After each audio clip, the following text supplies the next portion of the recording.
Hi everyone, it's Susan with Sharksploitation Sunday, and I'm coming at you with another movie review. This one is 2022's The Requin, starring the fabulous Alicia Silverstone.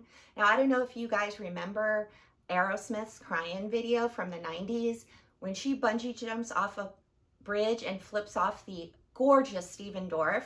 Yeah, well, you get that in this movie, but you have to wait for it. And for a shark movie, there is a shocking lack of sharks.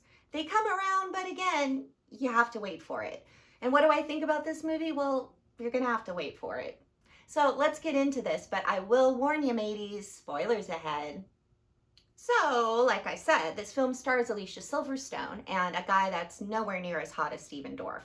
But anyway, they're on vacation in Vietnam. They've got one of those beautiful over-the-water villas, and they're trying to work on the rift in their marriage. Apparently, Jalen, Alicia's character, has some trauma over a stillbirth in a bathtub, and I'm not exactly sure, but she keeps flashing back to it from time to time. That's really not the important part of this movie. Just know that they're trying to work on it. They laugh, they're recapturing their love, whoopity-doo. Of course, they have to deal with the fact that they were swept out to sea on what remains of their floating villa.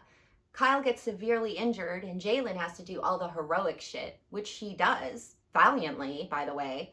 And they make some dumb decisions like, I don't know, accidentally burning what remains of their floating villa and having to be in the ocean. Not good. So there they are. Kyle is bleeding all over the place. They're clinging to debris in the open ocean. And we're an hour into the snooze fest and there's been exactly 0 sharks.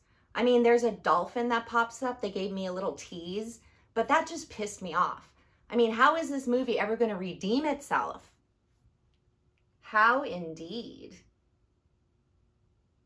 Finally, a mighty bump in a CGI shark fin appears, interspersed with some real shark footage. Kyle gets attacked and Jalen goes apeshit with a broken board on this shark. I mean, as bad as her acting skills might be in that moment, could this be the start of the aforementioned redemption? No, wait for it. Now, this drifting couple ends up washing ashore on a sandbank where Jalen realizes that Kyle's legs have been bitten off. Okay, I'm awake now. You got my attention. All right, one other little thing about Kyle is that he is now pretty dead. She also gets to see the sharks eat his body. I mean, let's keep this party going, Requin. High tide is now submerging the sandbank that the poor Jalen is on, and she's got to get the fuck out of there. A shark comes in and bites her leg. She's bashing it on the head with a piece of coral. I'm telling you, Alicia does a great job bashing things on the head with other things. So anyway, she climbs over this rock thingy and ends up finding a fisherman who's asleep in his little tugboat. And seriously, this is the goriest part of the entire film, when he actually stitches her together with fishing line. Ew. Okay, remember I warned you about spoilers. Here they come. Something terrible happens to that poor goofy fisherman, which leaves Alicia haplessly alone in this boat. And the shark comes rushing in, which brings us to the best part of the movie, the bungee jump part of the movie that I promised you.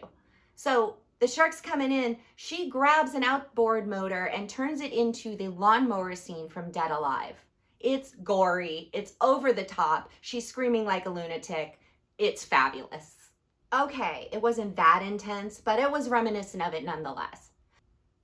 But then there's a dramatic slow-mo shark breach that ends up putting Jalen in the water under the capsized boat. And this shark is coming at her from below, like from the bowels of hell, which is understandable since he just got pummeled in the face with an outboard motor from a 1990s music video vixen.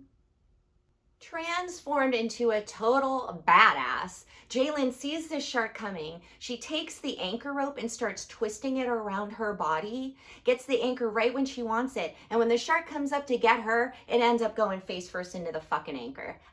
Demise.